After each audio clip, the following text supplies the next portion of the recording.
This is just like early 1900s, the first people trying to fly an airplane. This event is about real cars that you're going to really drive every day. This is the race to create the cars the world needs but has never seen until now. 100 miles per gallon. Can you believe it? Way to go.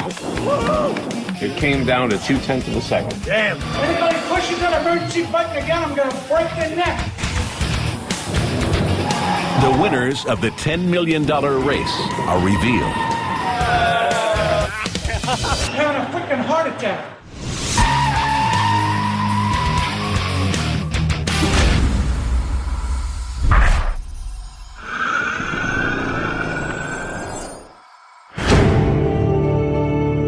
Today's power of the X Prize comes to automotive.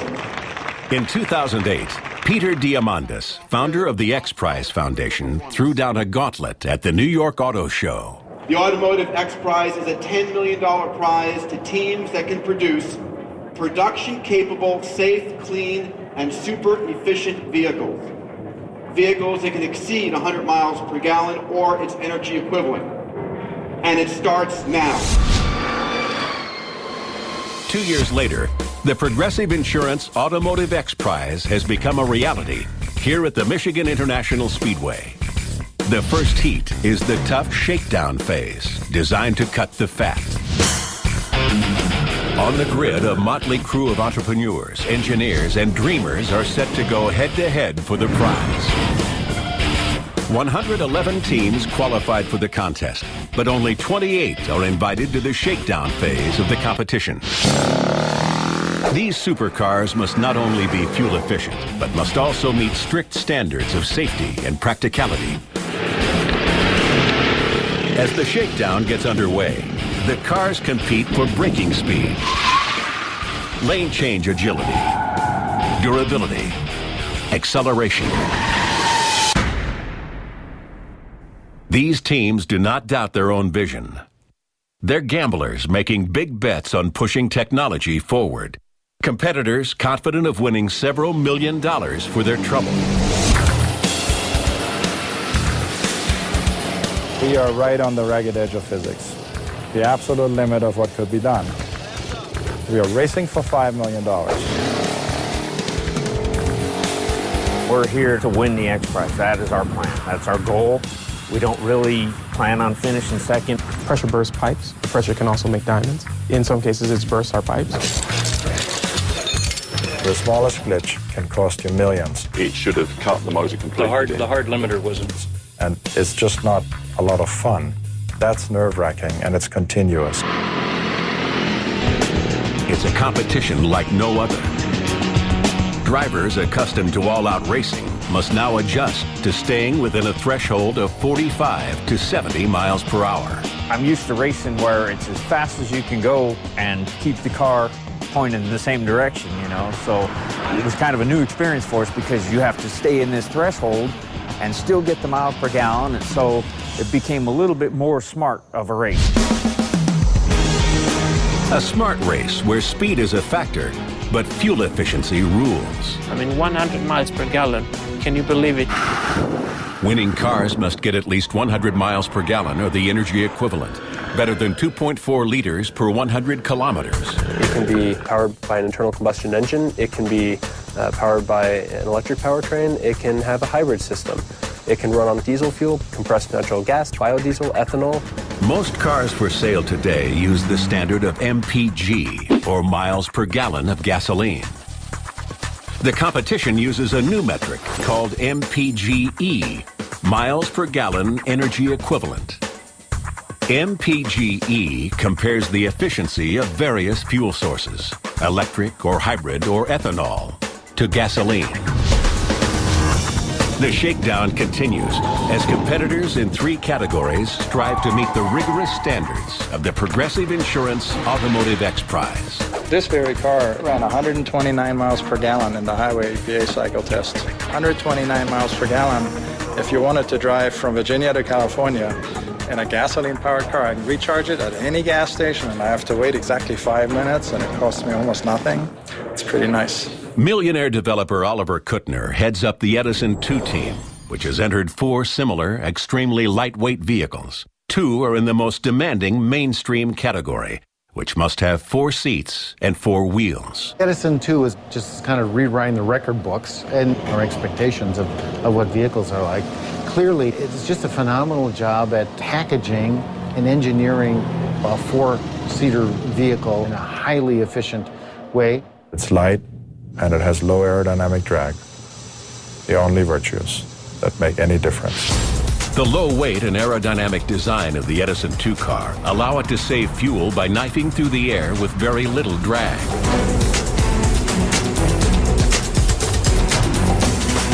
Its smooth body is virtually unblemished by air vents, but for 2 tiny slits at the rear of the car.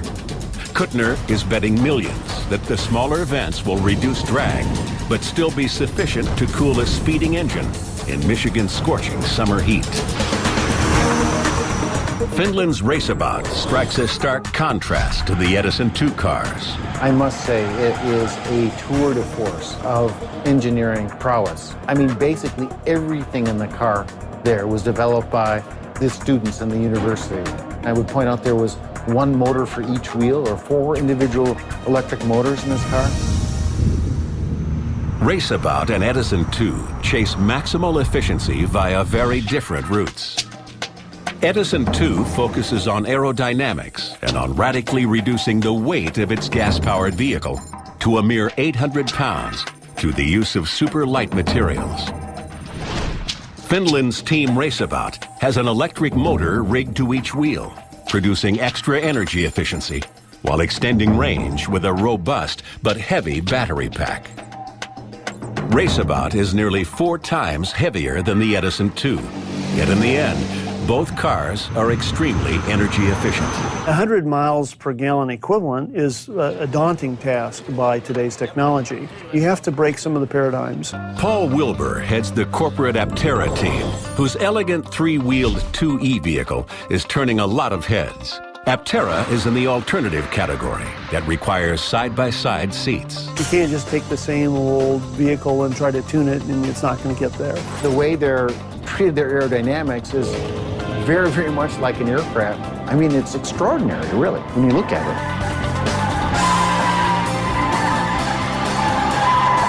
Aptera 2E's revolutionary design cuts aerodynamic drag as never before. The frontal area is reduced, creating a classic teardrop shape, nature's most efficient traveler through space. Air flows easily over and around the car, meeting minimal resistance and greatly enhancing fuel efficiency. This event is about real-world, real cars that you're going to really drive every day. Stock car pros Ron Servin and Bill Bratton head up the formidable Team Lion. The Wave 2 from Team Lion, I mean, I don't know even what to call these guys. They have a lot of interesting names, but you know, this is a car from the outside that kind of looks like a cross between an anteater and a dustbuster.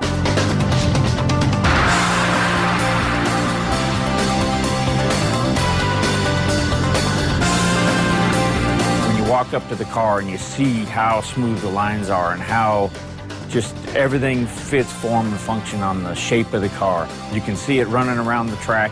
We're in the heart of NASCAR where we're at, and they love this car.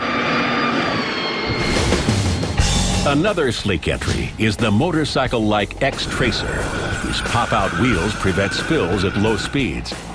Its 2 front-to-back seats place it in the alternative tandem category. X-Tracer is one of those kind of clean sheet designs that you would probably never come up with if you weren't really saying, okay, now let's think of a vehicle that we can package 2 people in the most energy efficient and space efficient way and still give them the attributes that they're used to in everyday cars. We've got over 6 inches of foam on the sides. The Spira from Thailand trades sleekness for a new approach to safety. What would be 4 words to describe your vehicle? Oh, well, our motto is soft, safe, and sexy, and then the other word would be foam.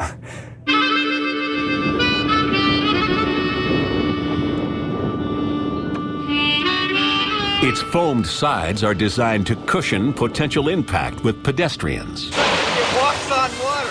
It will also allow the vehicle to float. A couple-foot crash zones of foam on the front and rear protects pedestrians and motorcyclists, bicyclists, which in the world over half the people killed are not inside the vehicle, they're outside the vehicle. And those people need protected. Still standing in shakedown are some unlikely contenders, such as Team Tango. Not really a team at all, just Rick Woodbury, an inventor-engineer who named his car for his other passion, dancing the tango on ice skates. I love the curves, ice dancing. You have a lot of, it's exciting, like racing. His narrow-bodied Tango, entered in the alternative tandem class, is one of the few cars in the competition already on the consumer market. Actor George Clooney bought one of the first. I looked around me and I saw that all the other cars around me had only one person in them. And I thought, what an incredible waste of freeway space to have cars taking up a whole lane. And I thought, narrow cars the size of motorcycles would be great.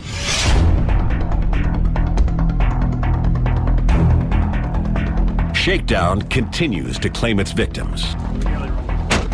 The student team from Cornell University falters during one of the dynamic safety tests.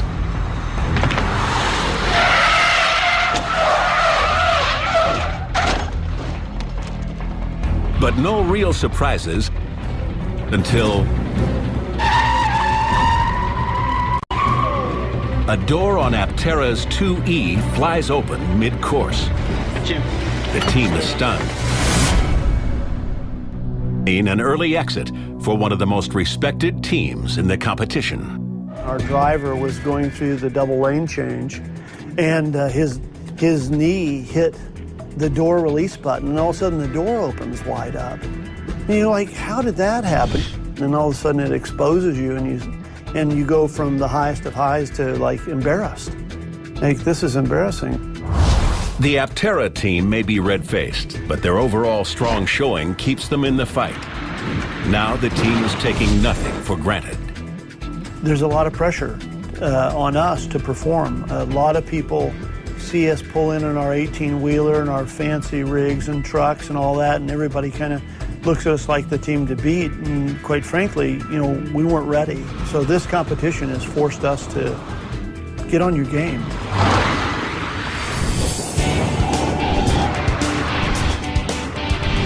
Is it a big hook time?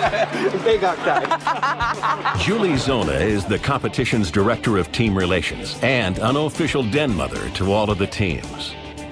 It gave me an opportunity to become very close to these teams, and I developed just an amazing level of respect. It was amazing. Among other duties, Zona informs teams when they are eliminated from the contest. The next phase of competition, the knockout round, will keep her busy. Knockout is the first time we see all of the teams that are still within the competition together on the ground at one time. The energy level is higher. The stress level is a bit higher. Anybody pushes that emergency button again, I'm going to break their neck. This is it. This is the real deal. This is where people have to meet the requirements from a performance, fuel efficiency, and emission standpoint, or this is the end of the road for them. The underdogs. Underdog teams who have made it to the knockout phase include the student team from Western Washington University. It's just good for our students to learn how to do this, to go up against some of the best, most innovative thinkers on the planet in automotive technology. And so we just had to be here. There's a lot of teams out there that think that they're the underdogs, but we're a bunch of students in a lab, unpaid, playing with toys, playing with cars. We're the only high school in this competition. But an even younger team is in the running. Hybrid X from West Philadelphia High School, located in one of the city's most disadvantaged neighborhoods. Hybrid X has 2 cars entered, one mainstream and one alternative. The students are part of an award-winning after-school program. I feel very empowered being a part of this contest because I'm competing with people from all over the world. I guess youthful enthusiasm is the best way to describe that team. They just ooze enthusiasm and joy. We're very low budget. We bring a very interesting mix of experience to the competition. Simon Hauger, who is the founder of that program, is an inspiration. I believe, he has done a tremendous job in getting these kids to focus on positive things and their abilities and their capabilities, and to go to school and to learn about, various aspects of technology. But the underdogs face sobering challenges in the knockout phase. I just wanted to make sure there wasn't any misunderstanding. The rigors of the contest rules would be daunting enough, but they are still competing against the heavyweights, teams supported by millions of dollars, years of experience, and a not-so-secret weapon. I've done a lot of single-seaters, Formula 3, Formula 2, Formula 3000, Formula 1, and won several championships. Professional drivers, like auto racing legend Emanuele Pirro, driving for Team Edison too. Driving a fuel-efficient car is not that different from driving a race car, because in races you also have to save fuel. You have to use the throttle like a feather, very, very light, very low revs, and you have to know your engine, your car, the electronics, how the engine works, where the engine likes to be run. So it's a very fine alchemy. The Edison 2 team's 4 entries have so far sailed through the competition, but now there's trouble. The engine in one of Edison 2's mainstream cars has overheated on this sweltering day. Those tiny air vents, meant to enhance aerodynamics, may turn out to be Oliver Kuttner's undoing. It was a hot day. We were running oil temperatures as high as 180 degrees Celsius. The only reason we could do it is because we have roller bearings in the engine, and the engine did not get damaged. Edison 2 survives the knockout phase for now. Their consistent performance in the competition provides them a cushion unknown to the underdog competitors.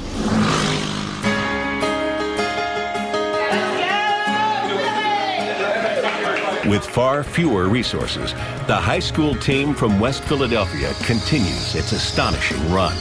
The car of the future, of course, has to be fast, fuel efficient, and it has to fly. Our students are on the cutting edge of alternative fuels, so the experience they're getting designing and building hybrid and alternative powered vehicles is exceptional. There's very few students in the country that get this opportunity. The Western Washington University students are also still in the fight, willing to do whatever it takes to win.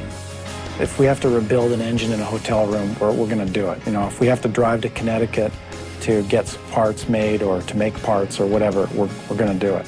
So we're going to do whatever it takes to stay in the event. Having overcome the freak accidental door opening, Aptera's sleek aerodynamic 2E slices through Knockout's required events, measuring MPGE, range, and dynamic safety. The formidable Lion team, stacked with its pro stock car drivers, is also breezing through the knockout phase. When the car crossed the finish line, it was exciting that we finished the race and the car was running good. The most challenging for us is the fact that it weighs 3,300 pounds. We weigh literally 5 times more than some of our competition, and that's a huge drawback. The underdog one-man Team Tango also remains in the knockout phase, fueled by Rick Woodbury's passion for his tiny but powerful car. We can go 0 to 135 miles an hour all in the same gear. The car is extremely strong from impact from the outside. The cage is designed just like a 200-mile-an-hour race car. People ask if it's been crash tested. I say every weekend by NASCAR. Woodbury is beloved by his fellow competitors, who go out of their way to lend a hand to the competition's smallest team. Rick received a lot of support from the other teams simply out of respect. It's difficult to be one person trying to take care of the vehicle and keep it functional and keep it running and keep it successful. Did an amazing job, and I think people recognize that. The Tango is a great car, but Rick is a great man. For Edison 2 right now, to get through the elimination and mandatory events and have 4 cars sitting there in front of the Michigan International Speedway sign, it was great. Alongside this fleet of Edison 2 vehicles is the EVX hybrid car, designed by the high school students from West Philadelphia. West Philadelphia High School built the first hybrid sports car in the world. I feel very empowered because I'm part of the team. I mean, they treat you as an equal and not as a child to be talked down to. Getting through this knockout phase includes meeting the stiff requirements set forth in the competition. Cars are put through a series of on-track performance tests to measure efficiency. If a vehicle fails, it's quickly eliminated. The West Philly kids anxiously await the results of their efficiency tests. Team Aptera has another surprising setback in the range event, where alternative cars are required to drive at least 68 miles without refueling.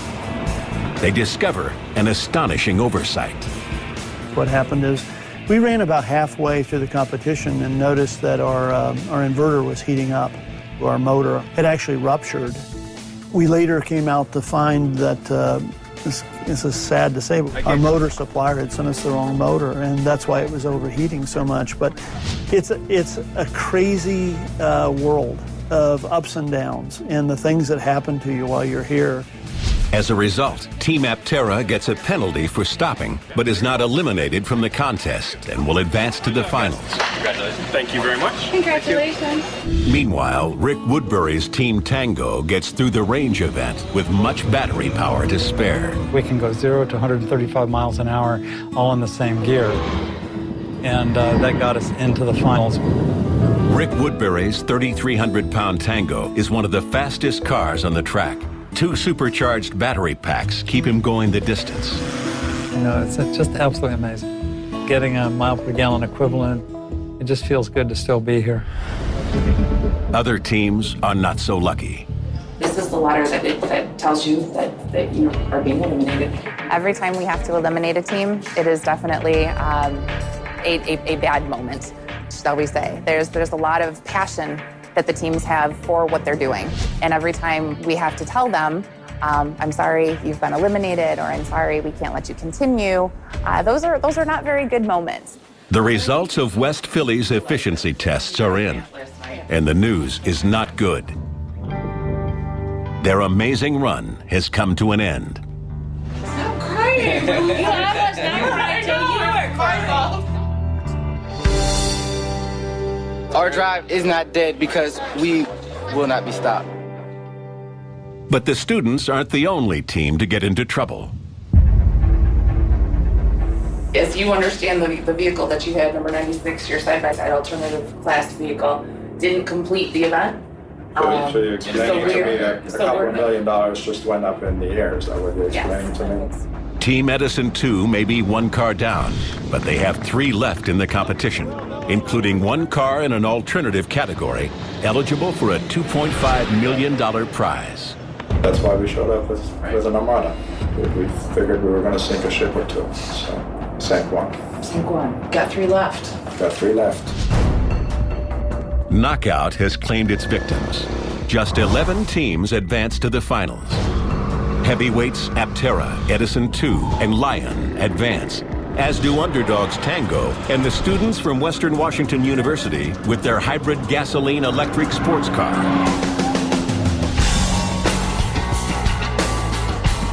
We really think that we're bringing a product to the competition that can succeed and can win. And really think that that's why the public will pay attention to us and say, that's the team that I want to win. Anybody in the X Prize at this point, after 111 teams, 136 vehicles, is a very competitive person. We had like 10 different incidents so far that could have easily knocked us out. We figure we're past our 9 lives and we're been reincarnated as a new spirit, and we've survived. The teams are now working under a tight margin of error. A single mistake could cost millions. Edison 2 gets a break. During the earlier knockout stage, its only remaining mainstream rival, Team Illuminati, suffered a mechanical breakdown. The radio works. We broke our transmission linkage and roasted our clutch. I was this close, man. You're a great American hero. Thanks, man.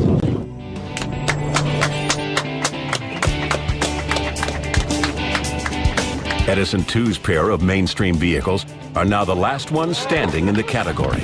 Way to go. That's good. Always cutting it close.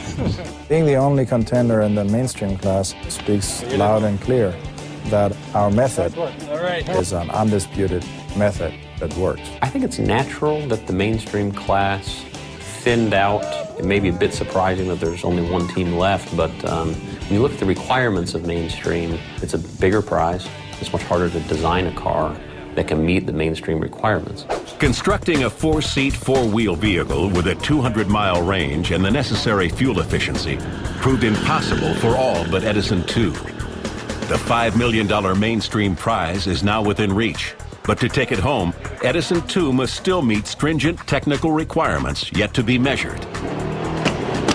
There are no guarantees. Oliver Kuttner's team could also still take home the $2.5 million prize in the alternative tandem class.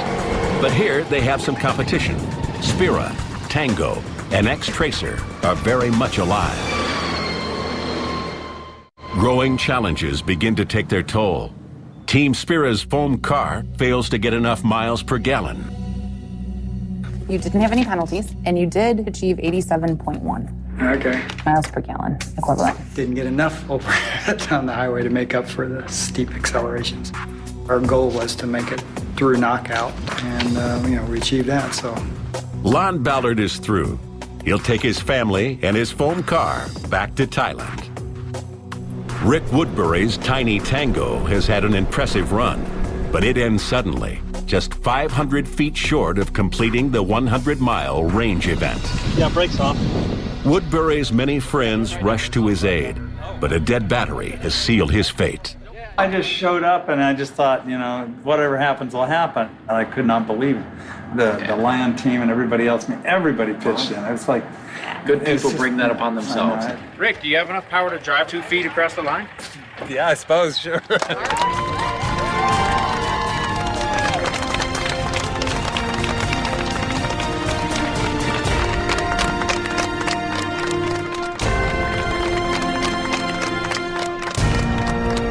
You did cross the line with a little help from your friends. Yeah. So, you realize the range event, you didn't meet the requirement of 100 miles. But you did achieve 87.9. And you didn't have any penalties, so your driving was fantastic. Tango demonstrated that the efficiency goes out the window when you choose to carry around 2,000-pound batteries, which is the price he pays for not falling over in a corner. The car wasn't designed to win an efficiency contest. My personal view is if you can get places 3 times faster because of its footprint, which we can, and park in spaces that nobody could ever dream of, those advantages make up for the fact that we're only maybe 80, 90 mile per gallon instead of 110 mile per gallon like we're supposed to be. The field has narrowed to just 2 in the alternative tandem division, the electric X-Tracer and the gas-powered Edison 2. X-Tracer gets through acceleration and braking tests without mishap, but for Edison 2, there's trouble. Professional racer Emanuele Pirro has pushed the car past its limit. Well, today we broke an engine, and I felt really bad because I don't know if you can understand, but I feel the engine is like part of me. Just maxed it, yeah. And you're looking at the 2 bent valves. As you can see, they didn't break off. It's the $2.5 million, 15,000 RPM moment. Rest in peace. Sorry, Oliver. Wish we could do more. Thanks. Edison 2 has been defeated in the tandem class. Only X-Tracer remains. In the alternative side-by-side class, 8 teams are still alive, including the underdog students of Western Washington University. The Western Washington vehicle was the last hybrid in finals, and it was really a sports car. Carbon fiber body, it was a great looking vehicle. If we win, we get to go to Washington, D.C. We hope to meet President Obama. And, if we win, I can see us teaming up with some of the other competitors to develop a car. Western Washington must now perform in the dynamic safety test, which measures maneuverability and performance. The test pits student driver Brent Wise against world-class professional drivers. I was limited by the 10 laps. No. Just keep going. Well, you don't want to go around too many times because you're just going to scrub your tires off.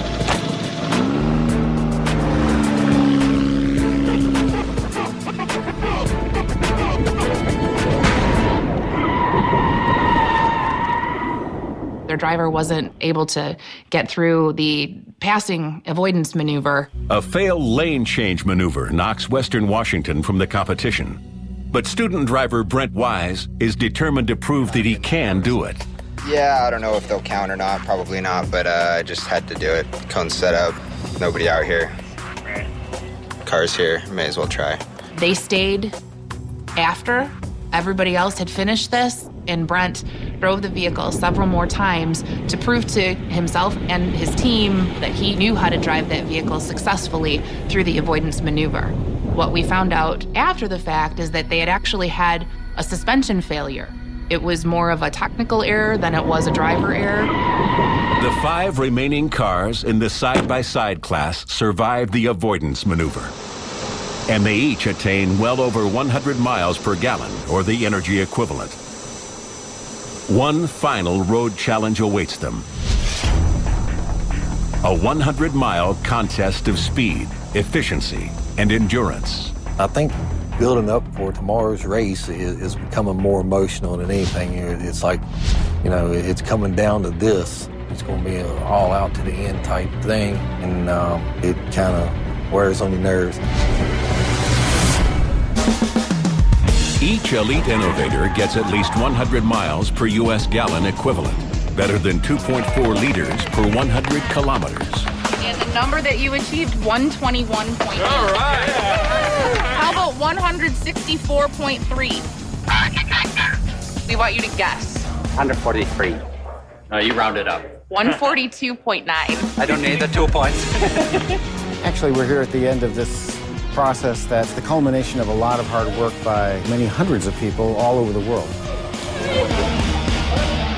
Now, for the first time in the competition, Team Lion, Aptera, Zap, Raceabout, and TW4XP will go head-to-head in a race to determine who can cover 100 miles in the shortest time with the most fuel efficiency.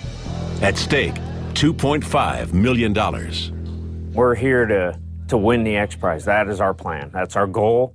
We don't really plan on finishing second if there's any way to not do that. We're here to win. Second place sucks. Each battery-powered car in this alternative class final has its own secret weapon.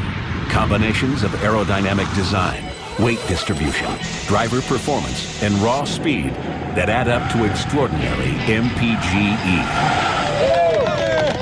Radical change is required to get that sort of radical breakthrough in miles per gallon. And it's that kind of radical change that you see here in the battery electric vehicles. Among the eclectic designs, one car stands out. Team Zap's edgy and economic 3-wheeled Alias. I think what's unique about the Alias is it looks like the future, but doesn't cost like the future. I think most vehicles in the world are boring. I mean, you look outside and every truck kind of looks like a jelly bean on wheels. Top speed is 100 miles an hour. The range is a little over 100 miles. I guess we'll find out exactly here. Germany's TW4XP is another 3-wheeler, but this one uses a unique steering system. A super efficient vehicle, it has consistently reached over 140 mpge. Getting their race car to the final stage of the competition is a dream come true for the university team from Finland. When we started designing and building the car, well, I of course had no idea that one day I would be building an electric vehicle or that I would be racing it here in the United States for $2.5 million. Good luck. It's 50 laps around the track to reach 100 miles. Top speed, 70 miles per hour.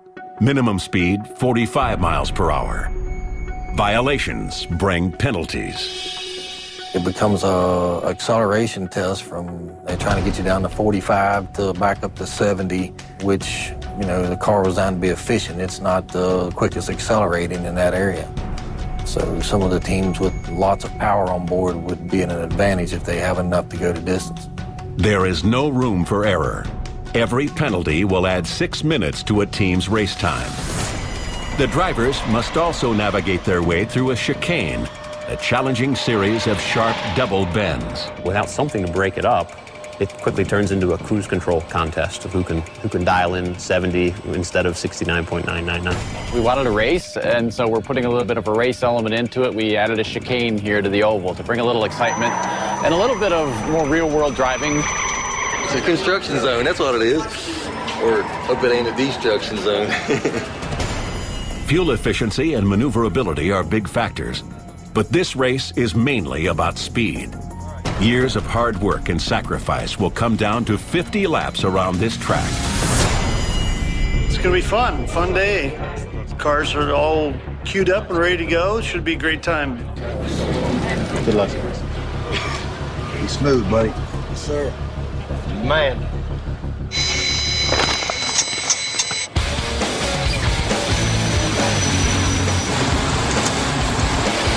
Go, Chuck.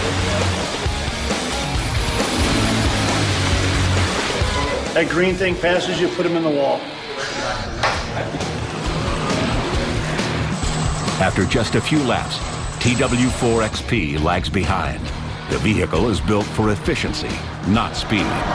We didn't know that our battery was too small for the long distance, and that's why we had to save energy, and that's why we were not the fastest one. Knock down a cone could be a $2.5 million fine. Yeah, that's right. Yeah. Who knows who the winner will be? It could be any one of all 5 cars in our class are great. In the 18th lap, a heavyweight falls. He's gonna pull over. Up around has gone down, and that's a surprise. Prototypes are very expensive vehicles. It has a lot of redundant safety systems in it. If it sees too much energy, it shuts down. If it sees not enough energy, it'll shut down.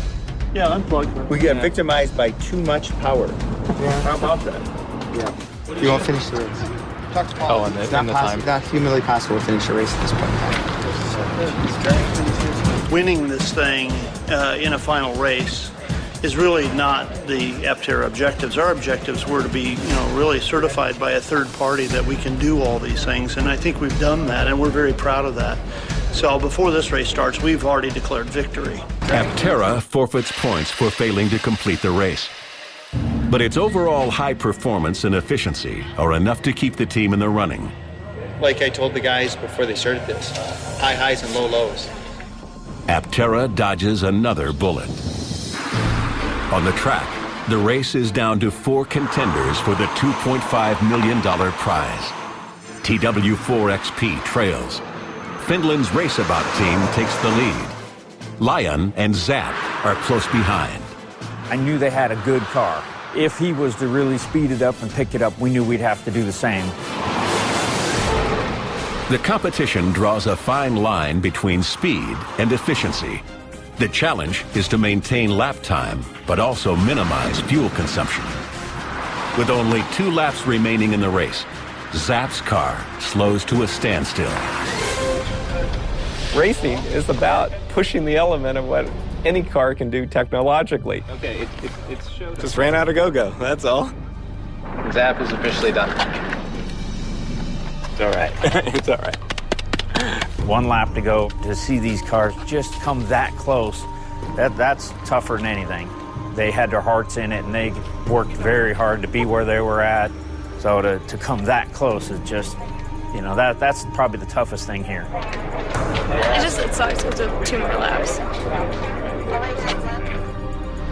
It became very clear that the 2 cars that were engineered the best, the Lee Ion and the Finnish, would race. And it looked like the Finnish had it in control. But Lee Ion kept chipping at it. All right. With 1.5 laps to go, I had Lee Ion 3 seconds behind. With a half a lap to go, I had Lee Ion 1 second behind. All you have is 3 cars running at the end.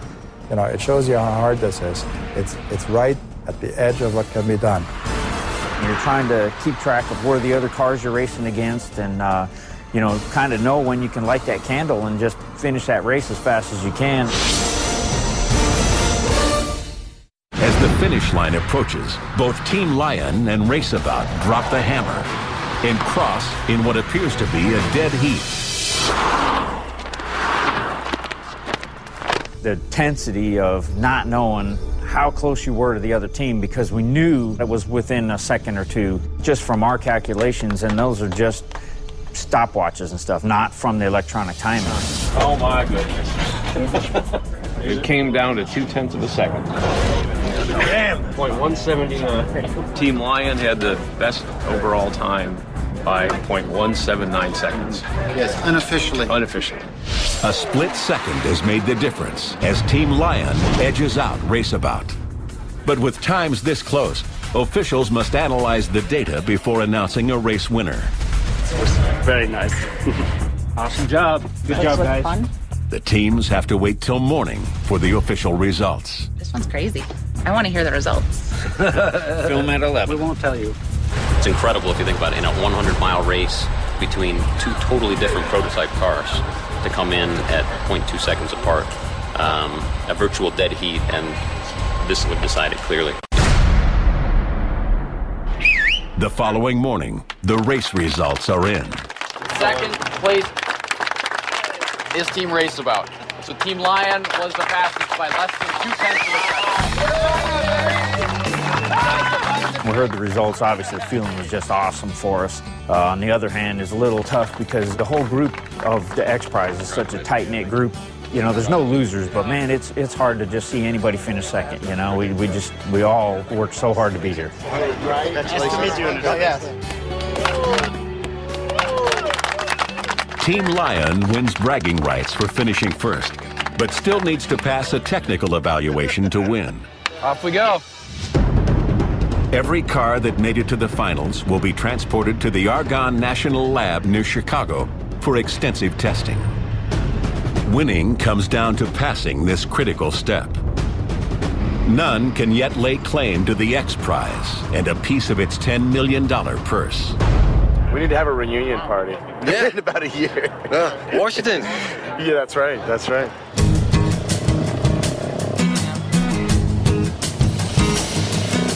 Today, they came together one more time in Washington to announce the winners and celebrate the breakthroughs achieved in the competition.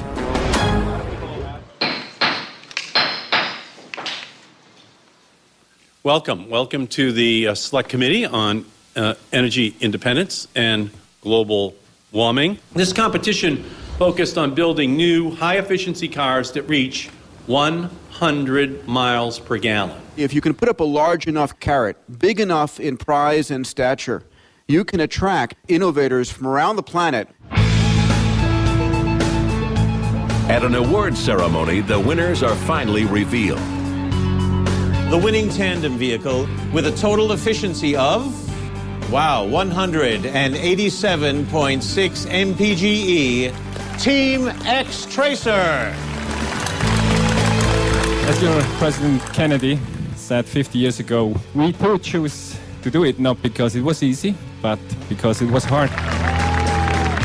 Our next alternative class award goes to a vehicle with a side-by-side configuration. With a total efficiency of 187 mpge, please congratulate our winner, Lion Motors. Lion would like to thank the competing teams from start to finish. We are all a family with one common goal. Thanks to you, you're all considered part of our winning team as well. The winning vehicle in this category is truly a forward-looking aerodynamic vehicle with a total efficiency of 102.5 mpge. Please join me in congratulating Team Edison 2.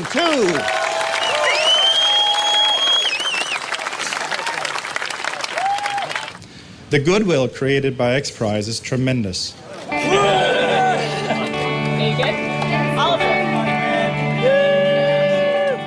$10 million for innovation and ingenuity. The creators of the prize hope will spread throughout the automotive industry, spawning a new generation of fuel-efficient vehicles.